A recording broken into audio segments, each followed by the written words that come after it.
Bonjour, donc nous voilà sur la dernière partie de ce tutoriel concernant l'animation et l'intégration d'un panneau publicitaire au sein d'une photo, donc autrement dit animer aussi une photo puisque du coup ce sera fondu dans l'image, intégré.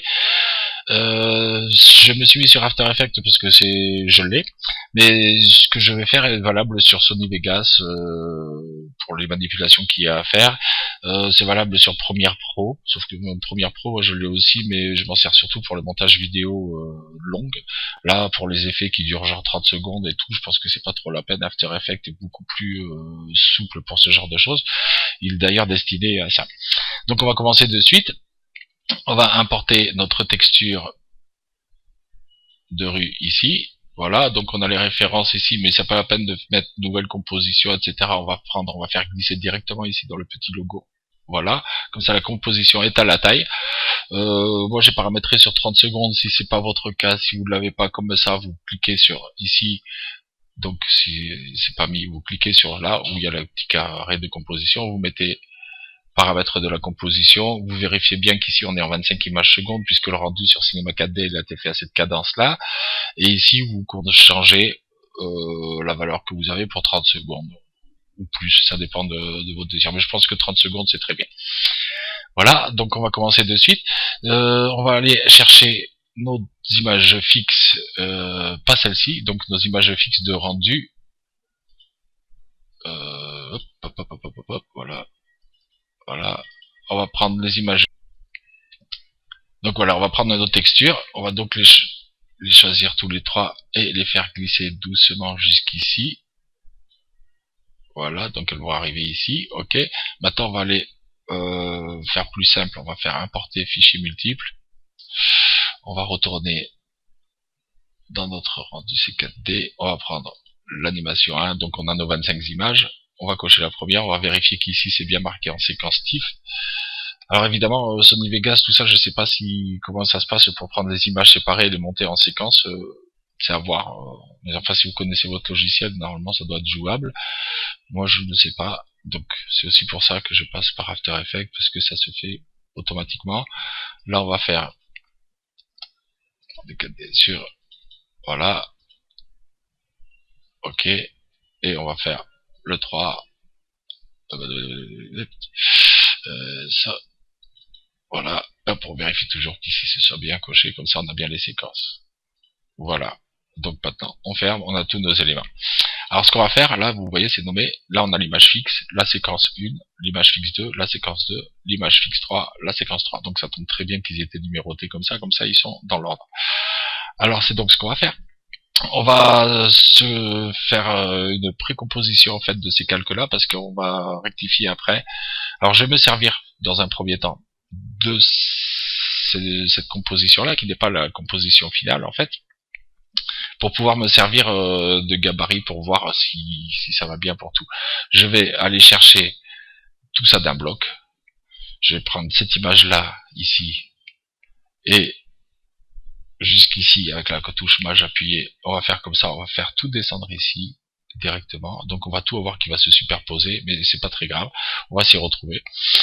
L'image 1, donc d'où l'intérêt d'avoir une image fixe, c'est que du coup elle fait la durée de la séquence, mais on peut la réduire à 4 secondes par exemple. Voilà. Cette séquence animation, elle est ici, on va la déplacer jusqu'à la fin. Ça c'est juste du montage puzzle, et on va mettre un effet dessus de remappage temporel. Donc on clique droit, instant, extension temporelle, le 100, on le change en 200, et de 25 images on passe à 50 images, donc de 1 seconde on passe à 2. Voilà, il dépasse un peu les 6 à ce que je vois, normalement c'est bizarre, il devrait être juste calé sur les 6, c'est pas très grave.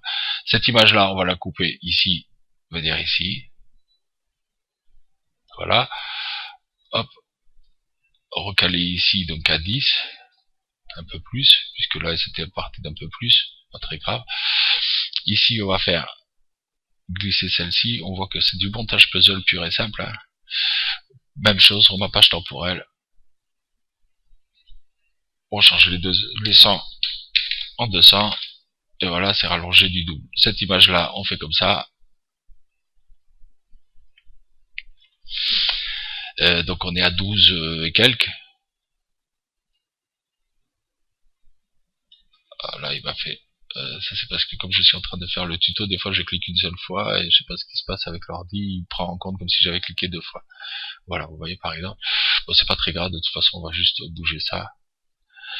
12, 16, donc on va aller un peu au-delà de 16, quoique ce serait bien quand même à ce moment-là, parce qu'il va falloir que je rallonge ma composition de base à 2, quoi. Il va falloir que je multiplie par 2 ma composition de base après. Voilà, là on va faire ma page temporelle aussi, extension temporelle, pardon, pour ma page extension, c'est à peu près la même chose, c'est le terme qui différencie. Donc ici, si on fait un pré-rendu comme ça, ici, on va voir que on a déjà notre animation qui est faite. On va aller très vite, hein.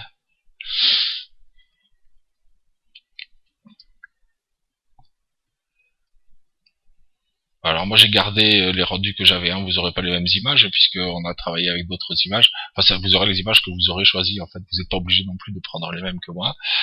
Moi j'avais fait un premier essai là-dessus, donc ça on va le réduire, ça arrive jusqu'à 18, on va réduire cette composition là à 18 parce que ça va être ma précomposition. Après on la doublera, on fera 18 fois 2, donc 36, et on doublera cette séquence là pour faire une animation qui tourne sur 2 boucles. Voilà, donc après là ça va rester fixe évidemment quoi. Voilà. Donc là, on voit bien que bon, ça arrive à l'animation, voilà. Là, il n'y a aucun souci, c'est intégré, du moins matériellement. Après, au niveau de... Ah, là, il y a eu comme un petit décrochage. On va regarder ça, qu'est-ce qui s'est passé? Je pense savoir ce qu'il y a. On va regarder ça. De suite, on va juste réduire un peu.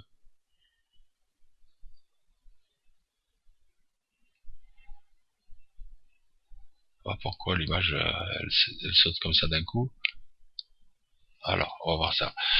On va déjà ici mettre jusqu'ici, donc à 18 et quelques, on va se mettre sur le bord, on va zoomer un peu, recaler un peu tout ça parce que j'ai l'impression que, ouais, d'accord, je vois le genre, donc on va recaler ça bien comme il faut, voilà ici, ça on va le recaler ici, pile poil, on va aller plus loin, on va recaler tout ça ici, voilà, ça va le recaler ici, c'est bon, et ça c'est bon. Donc normalement là ça devrait le faire, je pense. Sinon c'est qu'il y a un drôle de problème.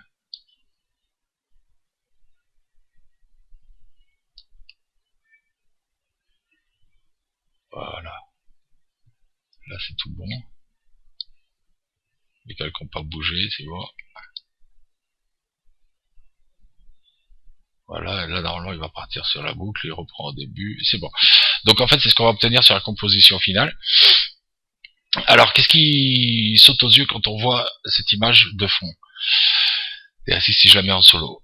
Qu'est-ce qui saute aux yeux, c'est c'est que les couleurs sont très saturées. On regarde ici, on va mettre ajuster. Voilà, on va regarder ici, on va voir que les couleurs sont très saturées, très contrastées, les ombres ici sont très noires, elles laissent à peine passer la lumière, ça fait presque des couleurs bande dessinée, ça fait moyennement réaliste d'ailleurs. Alors on va faire comme ça, on va donc modifier, on va précomposer ces calques-là ici et pouvoir les modifier. Donc je vais vraiment précomposer tout puisque celle-ci me sert juste de référence pour la couleur. Et on va précomposer tout ça. On va précomposer ces calques-là ici, d'ici à ici. On va cliquer sur pardon, excusez-moi, par la calque, précomposition. Précomposition, donc du coup, transférer les attributs, oui, oui. Voilà, donc là, du coup, on se retrouve avec une précomposition, et sur cette précomposition-là, on va pouvoir déjà réduire la précomposition ici, parce qu'après, elle s'arrête de toute façon.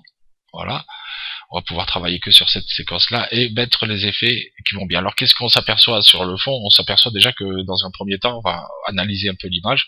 Ça va servir un peu de cours directement aussi sur la photo, en gros.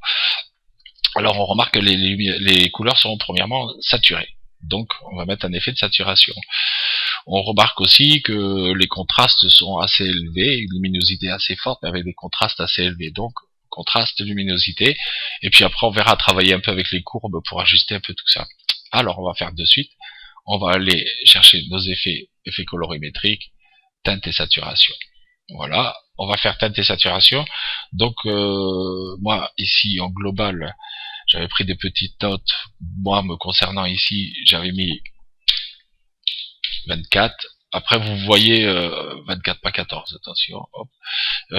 Après, vous verrez en fonction de votre image. 24 et moins 5 ici. Voilà. Donc là, on se rend compte que ça part vraiment beaucoup dans le foncé. On va rectifier un peu tout ça en même temps. On va aller chercher sur les rouges. Sur les rouges, on va monter ici à 21.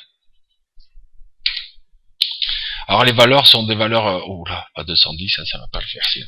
Les valeurs ici sont des valeurs adaptées à une, mon écran, deux, à l'image que j'ai choisie. Si vous choisissez exactement les mêmes images, vous pouvez prendre les mêmes valeurs. Il n'y a pas de souci, à condition d'avoir pris les mêmes matériaux, etc. pour que les réactions à la lumière et aux couleurs soient les mêmes. Et ensuite, on avait rectifié ici en magenta. Magenta, j'avais 18 et moins 6. Moins 18, pardon. Moins 18. Et ici, moins 6. Voilà, là on se retrouvait avec quelque chose d'assez foncé. Ensuite, on avait dit qu'on avait donc un effet de contraste et de lumière, donc on va aller chercher ça, effet colorimétrique, teinte et saturation, c'est fait. On a luminosité contraste, donc en tant que lumière, on va booster un peu carrément, on va la mettre à... Là, je pense que ça devrait être convenable, à peu près. Contraste, on va le booster aussi, parce qu'on a quand même un contraste assez violent. Voilà. Et puis maintenant, on va aller chercher dans les courbes pour affiner un peu nos réglages. Alors comme ça semble un peu bizarre, ça semble un peu foncé dans l'ensemble, mais c'est sur les courbes qu'on va rattraper tout ça. On va donc aller chercher l'effet, ici, effet colorimétrique, les courbes, voilà. Et là, dans les valeurs RVB, on va descendre un peu ici légèrement. On va monter très légèrement ici, voilà. On va prendre dans les tons maintenant rouge. Alors rouge, on va pouvoir booster un peu parce que justement, il faut qu'on retrouve un peu notre état de saturation ici. Alors pour le moment, on voit pas trop. Hein. On se dit oh là là, qu'est-ce qu'il est en train de se faire, qu'est-ce qu'il est en train de se passer. Mais voilà, c'est vraiment violent. Hein. Donc ça, on va rectifier. On va contrebalancer ce rouge en rajoutant un peu de vert, très légèrement. Voilà. On va rajouter ici à ce niveau-là aussi un peu. Voilà, en 2 points. Là, on commence à avoir quelque chose qui ressemble un peu plus. On va baisser un peu les verts. Je pense un petit peu comme ça. Voilà. Là, on va aller revoir un peu du côté des rouges, le baisser un peu sa valeur. Voilà.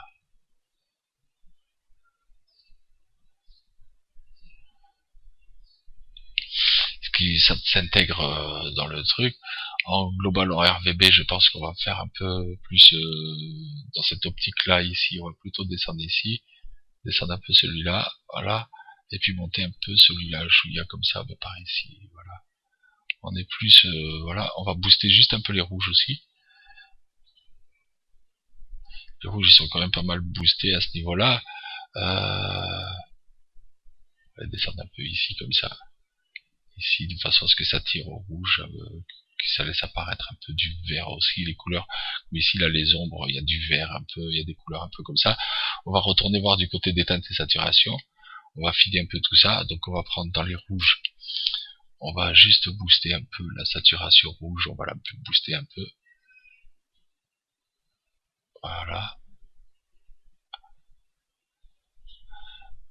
Et ici, dans les verts, on va descendre un peu les verts, la saturation vert. Luminosité verte, on va baisser un peu. On va s'en rattraper un peu ça. Là, j'ai fait d'autres réglages un peu plus personnels. Voilà. Et on va donc aller voir un peu du côté des bleus, magenta. J'ai l'impression que le magenta, il nous fout un peu le bordel.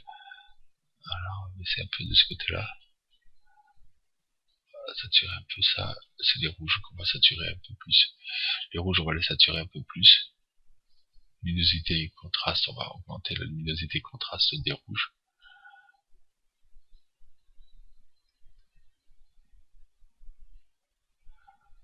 Voilà.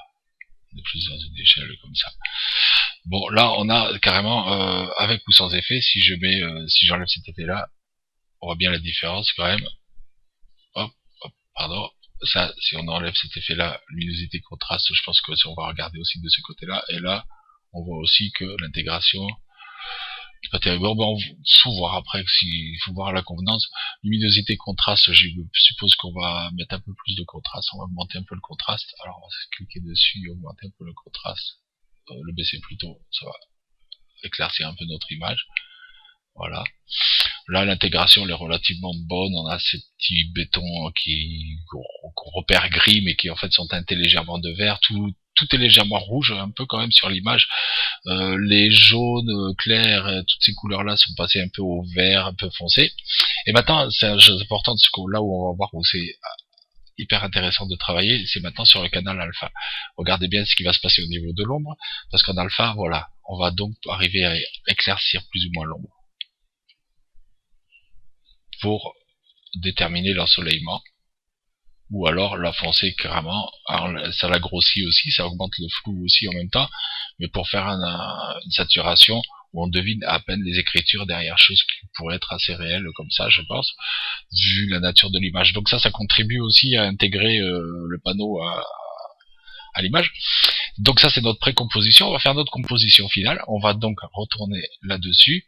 On va faire notre composition finale. Donc on va reprendre notre image. On va la reglisser ici. Voilà. Je pense aussi que quelque part, sur notre première composition,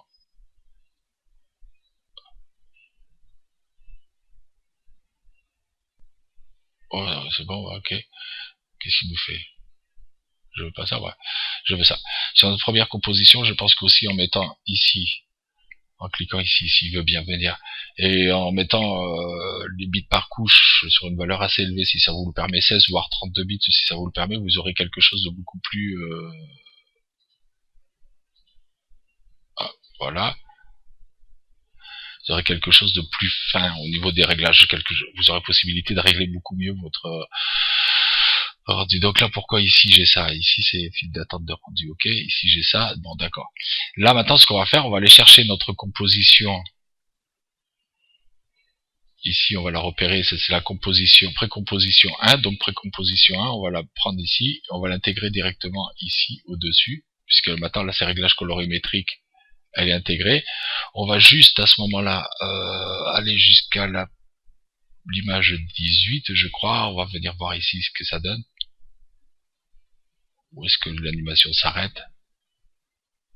D'accord. Donc, on va rectifier les paramètres de cette composition-là, Graffiti 2, on va l'étendre à 36. Donc on va cliquer ici, paramètres de la composition, on va étendre en 36 secondes pour avoir un cycle double. Voilà, puisque j'ai dépassé un peu, on va faire OK, on valide, ça marche. Et ce calque-là, eh bien on va le doubler. Ici on va mettre l'image de fond, on va la ramener jusqu'au fond. Voilà. Et cette composition-là, on va faire Alt D, CTRL D, pardon, excusez-moi, pour la copier. Et à force de logiciel entre Alt et Contrôle, on sait plus où il faut donner de la tête. Et là, voilà, on va faire comme ça. Et là, normalement, on a notre scène qui est finie, qui est prêt à rendre. On va donc faire une prévisualisation.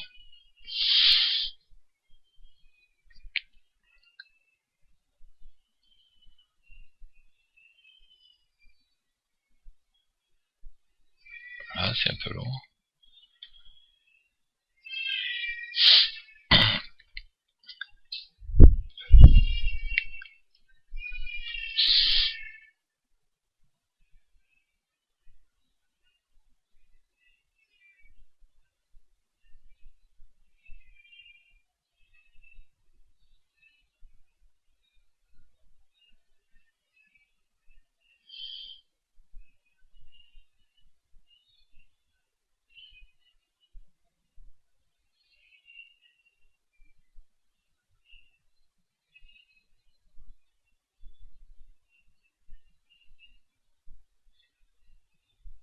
Donc voilà notre prévisualisation. Bon là, c'est quand même un peu surchargé au niveau de la RAM parce que je suis en train de faire la Camtasia, l'enregistrement de la vidéo.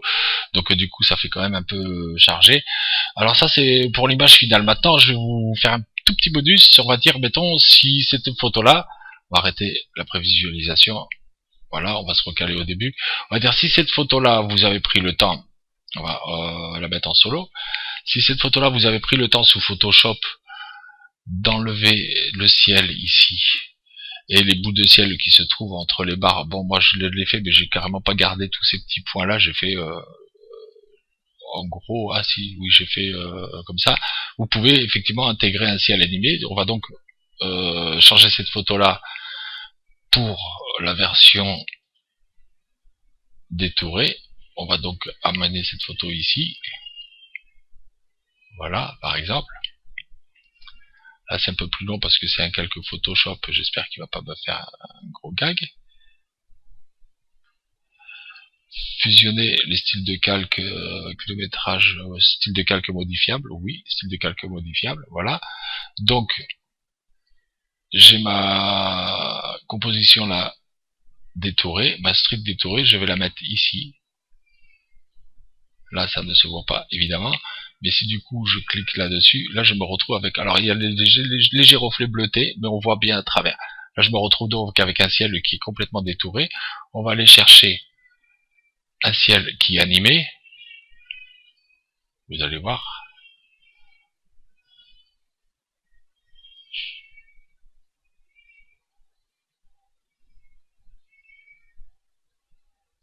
Voilà, on va prendre celui-ci s'il veut bien.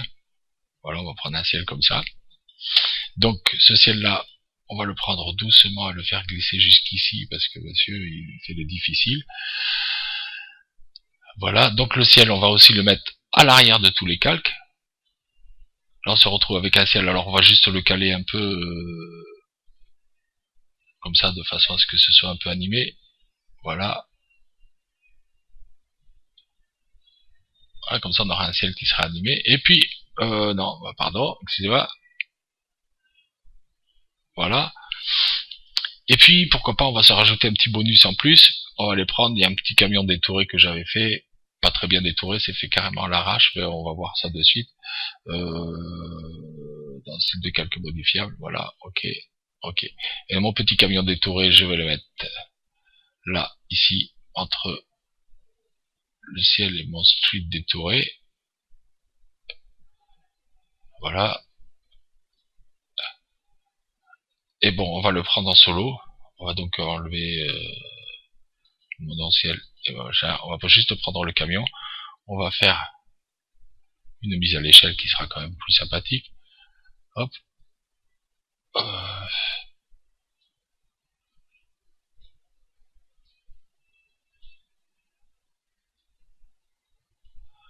Voilà, voilà. On va le transformer, on va faire changer son échelle en fait en X, donc on va mettre à moins 39, comme ça il va être dans l'autre sens.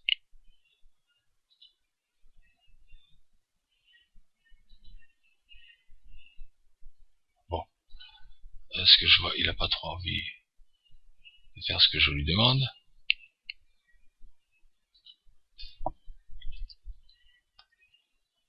Voilà, moins 39, comme ça on va l'avoir dans l'autre sens. Voilà. Là, ce calque-là, par contre, il va falloir que je le détourne.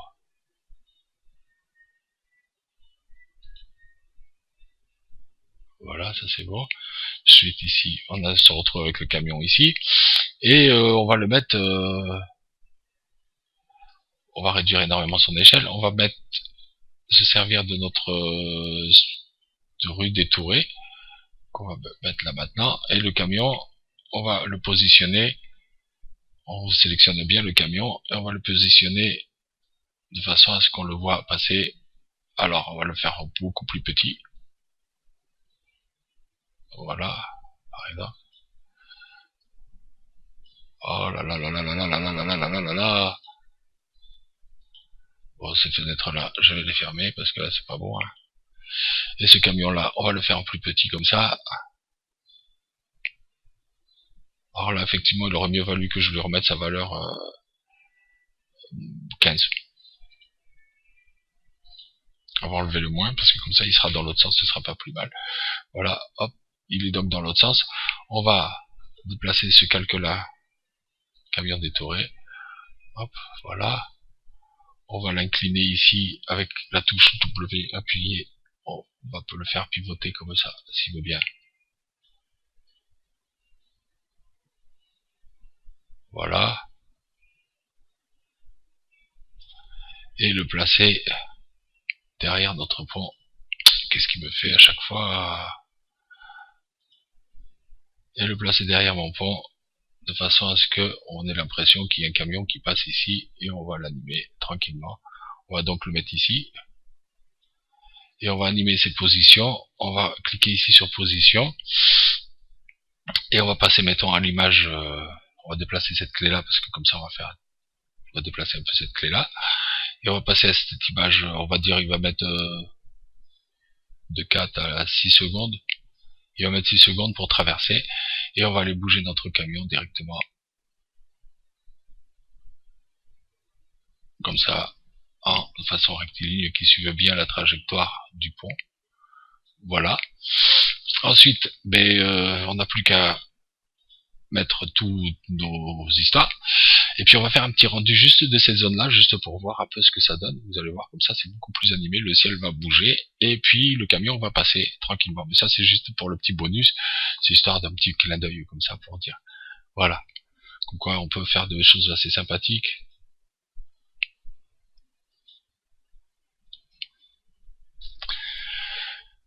Alors là on voit pas vraiment, voilà, on voit que le ciel bouge un peu. Là le rendu il est image par image, mais voilà, on va attendre un peu.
Donc voilà, enfin là le rendu est un peu minimal, mais voilà, donc on a le ciel qui bouge, le camion qui passe. Alors après quand vous ferez votre rendu en T, évidemment ça se coupera pas ça.